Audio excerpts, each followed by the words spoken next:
Introducing the Bite Me Cannabis Club. The Bite Me Cannabis Club aims to be an inclusive online space for cannabis lovers. Whether you're simply curious about how cannabis can improve your life or you're fully seasoned, there's always more to learn. When you join the Bite Me Cannabis Club, you'll have access to like-minded people interested in cannabis, monthly workshops, live Q&As, recipes and recipe swaps, digital cookbooks, fully functional chat feature, and a whole lot more. For a limited time, it's only $5 a month with a 30-day free trial so you can try it out and see if it's right for you. This isn't just another Facebook group or confusing Discord channel. I carefully chose a platform that offers a clear, uncluttered, and seamless community experience. See for yourself, join today, say hello. I can't wait to connect with you there. Join the Bite Me Cannabis Club today. Link in your podcast app.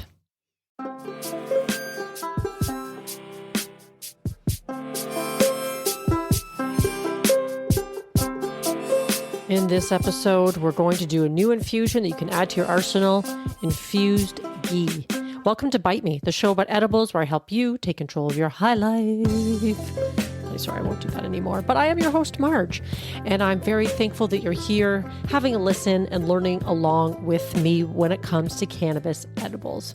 And before we get into this week's episode, I just want to mention another little experiment that I tried over the last week, and I'm going to share it with you because you never know, it might be something you're interested in, especially if you like the spicy things in life.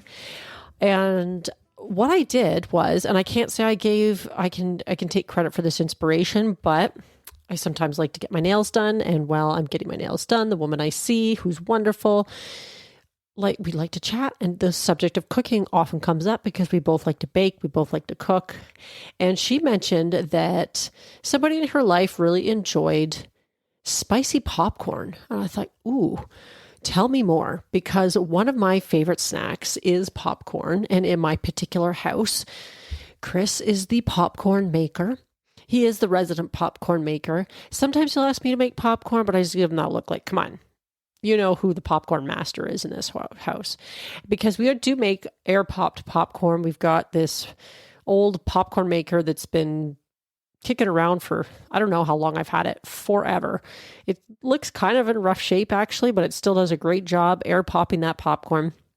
So we'll probably just keep using it until the day that it dies, considering that the device is literally only function is to plug it in and then it starts working. Well, it's probably going to last forever because there's no buttons to break and no screen to crack and no fancy gizmos and gadgets on it to break on you when you need it most, when you really are craving that popcorn. And it is one of our favorite evening snacks for watching a good show, or sometimes when I'm reading, whatever. Popcorn's great anytime.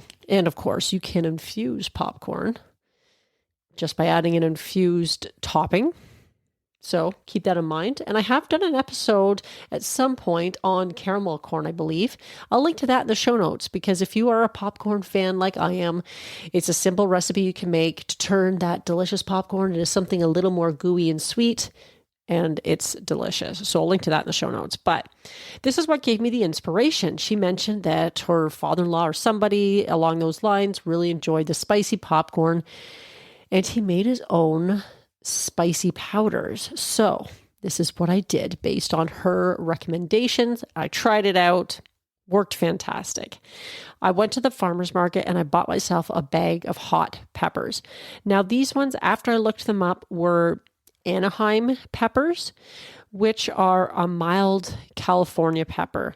It says, when I looked it up online, because I just wanted to see how spicy they were going to be, were 500 to 2,500 Scovilles or Scoville units. That's the unitary measure for heat they give for hot peppers.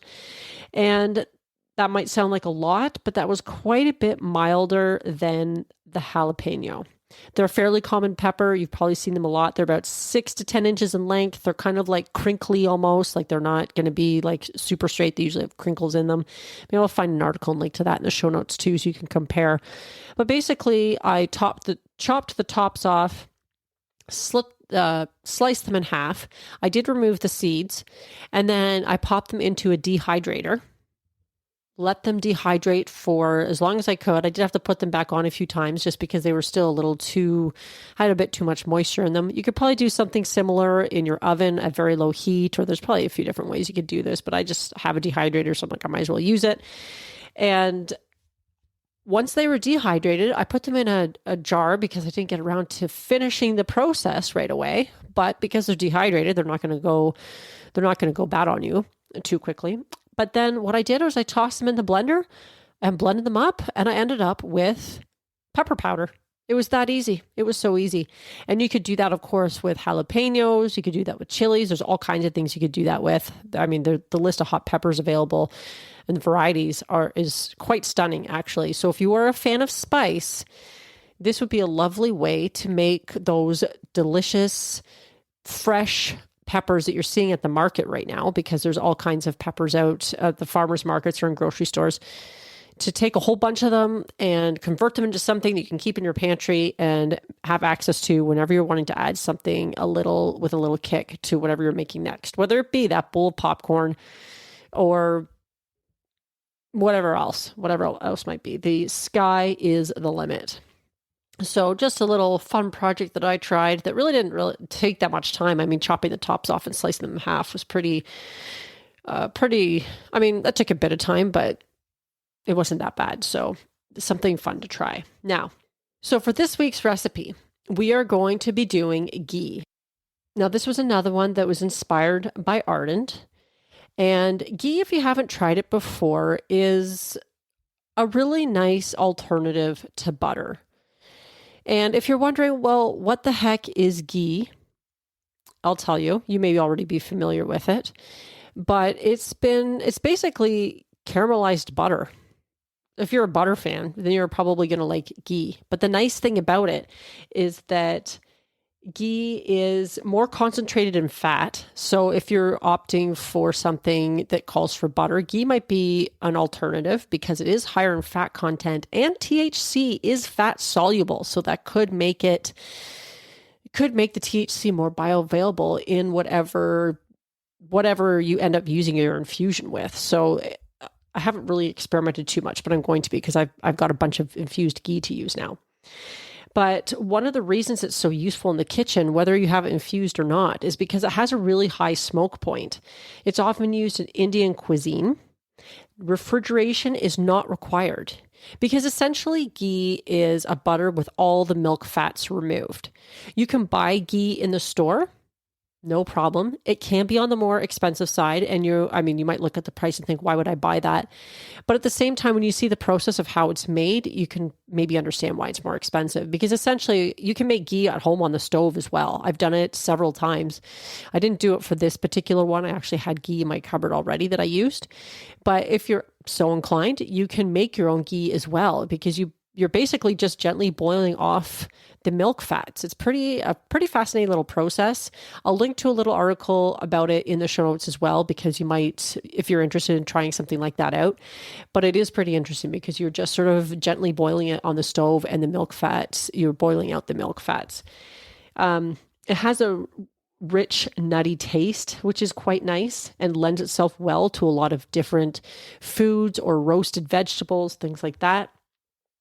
It has, I mentioned the high smoke point. It has a smoke point of 480 degrees Fahrenheit.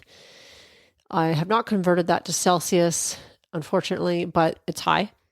And for reference, the smoke point of butter is 350 degrees Fahrenheit, so quite a bit higher for ghee. Now, of course, if it's infused at 485 degrees Fahrenheit, if you're cooking something at that high temperature, you're probably also going to be burning off the cannabinoids as well. So for the purposes of an infusion, that may be not the best use of your infused ghee, but if you're using regular ghee that's not medicated, then have at it. The boiling process removes the casein and the lactose from the substance, which means for those of you out there who are lactose intolerant or dairy sensitive, or you're just avoiding dairy for whatever reason, this can be a really nice alternative to butter that's going to have that same kind of rich mouthfeel as butter. So that's one of the nice things about it too. It has a similar mouthfeel and it's a lovely taste. What else can I say about ghee that hasn't already been said? So let's see. Ghee is a clarified butter that has been simmered and strained to remove all water, the water and milk fat. In France, clarified butter has uncooked milk solids, yielding a product with a very clean, sweet flavor. In comparison, ghee is cooked over low heat until the milk solids have a chance to slightly brown, creating a slightly nutty, caramelized vibe. It is shelf stable with a high smoke point and a deeply nutty flavor. So clarifying butter by removing water creates a higher smoke point, and the clarifying process also removes casein and lactose. So that's where that comes in. Now, it's interesting because I've made my own butter actually rather recently. And in the process of doing that, a couple of the steps when it comes to making butter is spending time squeezing it a lot by hand, and at a later point with butter paddles, which I didn't end up picking up because I think I would like try making it again. Making your own homemade butter is actually quite delicious. And it's going to be less expensive than buying. I have bought like artisanal butters, and it's like usually, I've bought it a couple times actually, $15 a pound, which is no joke, especially when you consider the stuff you can buy at the store is going to be $5 or $6. But man, butter has gotten more expensive lately, hasn't it? Making your own, not necessarily that much less expensive, but it's kind of an interesting process to see how it's made. And like I said, a lot of it is removing the water from the butter so that it becomes more shelf stable, because it's the water in the butter, butter or water content, that is going to cause, butter to have a shorter shelf life. But you don't have to worry about that with ghee because it's all been removed. Now, this article that I was looking at as well says ghee is high in omega-3s and I don't even sure how to say this, butyric acid. I've seen this written lots of times, not sure how to pronounce it, but butyric acid, if I'm saying that correctly, is a short chain fatty acid thought to be good for your gastrointestinal tract. So it might be even a little bit healthier for you. And this article that I was looking at, I will link to this one in particular because it does, not only does it talk about how great ghee is, but what to look for if you're buying a ghee or if you want to make it, how to use it. It includes recipes. And I'm going to have a recipe for what to do with your infused ghee next week. But this little article does link to several different recipes that you can try with your medicated or non-medicated ghee. I made this ghee 2 different ways. And I did it 2 different ways because the recipe was inspired by Ardent. So I did have the Ardent device and I really wanted to try it out in that to see the process. And it was pretty simple. So the Ardent is it looks like a canister and it's purple on the outside, which I love because I feel like so many home appliances are pretty boring colors. And in the inside is just like a stainless steel shaft, I guess, if you will. And you can just put your weed in it to decarb it. But when it's all done, you take your weed out and it comes with an infusion sleeve. It's a silicone sleeve that fits snugly inside the canister. And then you can take however much of your decarbed weed you want. You put it in the infusion sleeve. You add your ghee to the ratio that you'd like. You press a couple buttons and you come back a little while later and you strain it. So easy, very low smell, very little mess. I love the infusion sleeve. So if you're looking at one of these, that's totally worth getting because when the process was over, it has a couple little handles on it. You pull out the infusion sleeve and because it's silicone, it's malleable. So you can easily strain it. And then you have your ghee, but the infusion sleeve obviously is far easier to clean than having to clean inside the device itself. So you're cleaning the infusion sleeve and not the device. So it makes cleanup very simple. And when you've been infusing something for a long time, obviously doing anything with butter or oils is going to be a little trickier to clean up just because it's greasy. So this infusion sleeve is definitely worth it because it just makes cleanup so simple. Now, of course, if you don't have an Ardent, no problem. Then you can still make ghee very successfully on the stove. And you would do it the same way you do an olive oil or butter or coconut oil. I make all those ones almost all the same way because it's quite simple. You fill a pot with water And then in a separate jar, you're going to have your ghee and your decarbed weed. You put it in the jar. You place that jar in the pot of water. You let it boil away, simmer away for a couple of hours. And then you come back, you carefully remove the jar from the water, maybe let it cool a little bit, but then you strain it and voila, you've got your ghee.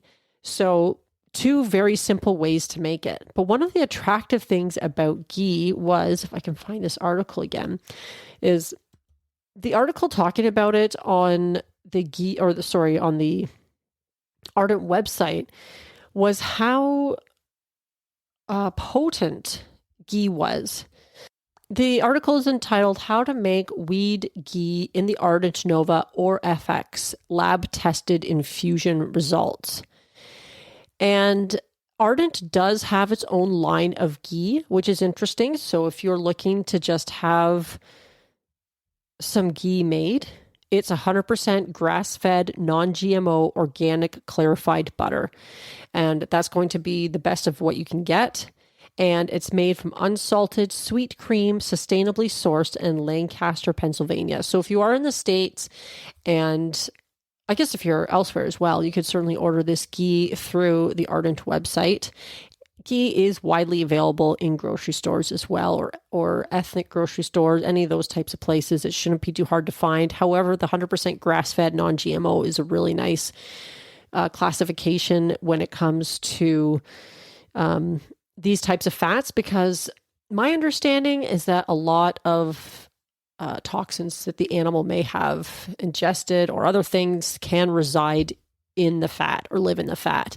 Now, if somebody knows better, please correct me if I'm wrong. I'm certainly no expert in that particular field, but that has been my understanding to date, that a lot of that stuff resides in the fat. Then, of course, if you consume that fat, you might be getting some of those toxins or other things that are being stored in the animal fat. So, looking for something that's 100% grass-fed, non-GMO, and organic is probably wise.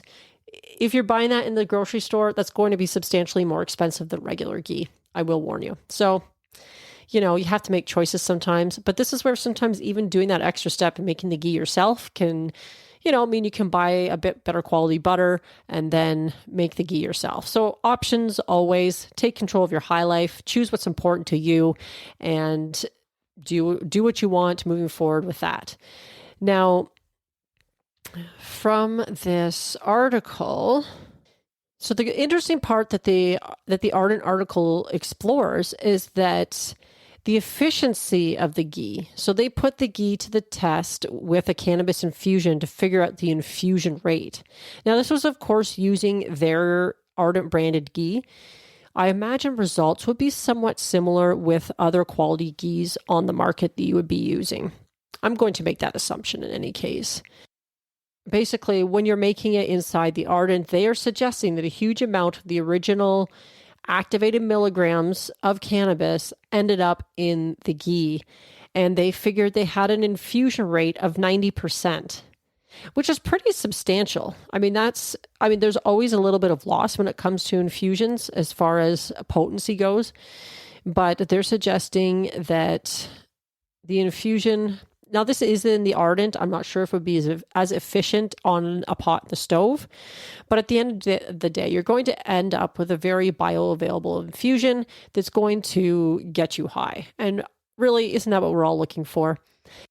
What they're saying here is, I'll link to this in the show notes too, so you can have a look at it, because they have a nice little graphic, but they say they started with decarbed herb that tested at 16.26% THC.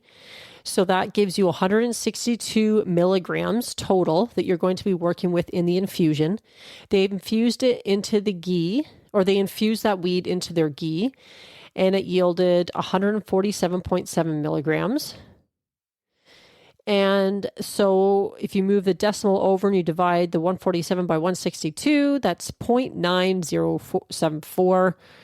And that gives you about a 90% infusion rate. So that's pretty impressive. Now, they also give a lovely list of things that you could do with this potent ghee. buttercream, cakes, cupcakes, popcorn. So that popcorn I mentioned earlier, maybe sprinkle some of your spicy powder on it. Oh, that would be great. Roasted vegetables. I have used ghee to make roasted vegetables. That can be fantastic. Again, with the high smoke point, they lend themselves very well. And that nutty flavor, it's so great with like carrots or potatoes or any of those root vegetables, especially now that we're transitioning into fall, is lovely. Cookies, rice, corn, pancakes, toast, bagels. Like you can use ghee pretty much any way you might use butter. So it's something different to try. And, sometimes you just want to experiment. When you're making edibles, I like to experiment. I like to try different things. I like to have a variety of different infusions in my cupboard so that when I am ready to leap into action and make something, I have something at my fingertips ready to go. So the question is, my friends, do you have an infusions pantry or your special cannabis pantry? My little, it tends to be spread out throughout the kitchen, but I do keep the bulk of it in that cupboard above the refrigerator that is sort of out of reach. It's often, I have to get out a chair in order to get to that cupboard. So if you do have young children in the house, it's another good place to keep things because they're obviously not going to be getting into that cupboard without you probably finding out pretty quick. And it's out of sight and, it's there when you need it, but not easily accessible and sort of out of the way so that it's not taking up the place where you might keep your regular items that you're using every single day. So it's not taking up space in the pantry that, where you're keeping your bread and your crackers and all that kind of thing. So where do you have your pantry? You can always let me know where you keep or what you have in yours. What kind of infusions do you like to keep on hand? Let me know. I always love to hear from you at bitemepodcast@fastmail.com. Or, of course, you can send me a voice message as well. I love those too. And I would love to hear what you try making with your ghee. And next week, I'm going to have a recipe. So if you do try this recipe out this week, I'll have something for you next week you could try it out on. But in the meanwhile, why not go make yourself a bowl of popcorn and try it on that? And until next week, my friends, stay high. In this episode of Bite Me, we're going to do a brand new... What the fuck? Oh, wait. No. Are you tired of trying edibles that are inconsistent in strength and flavor? Attempting to figure out your tolerance? Do you want to take control of your edibles experience and find the optimum combination of factors that results in the best outcome? If so, this edibles journal is perfect for you. The Bite Me Edibles Journal provides a convenient and organized way for you to track and record your edibles experience, whether it's homemade edibles or store-bought. It includes 48 fillable pages. It's sized 8.5 by 11 for plenty of writing space, includes information on calculating the potency of homemade edibles, and it was created by an edibles expert. Whether you're a seasoned edibles enthusiast or just starting out on your cannabis journey, the Bite Me Edibles Journal is an essential tool for anyone interested in enjoying their edibles to the fullest. Take control of your high life with this convenient and helpful resource. Add it to your Amazon cart today. Tap the link in the show notes.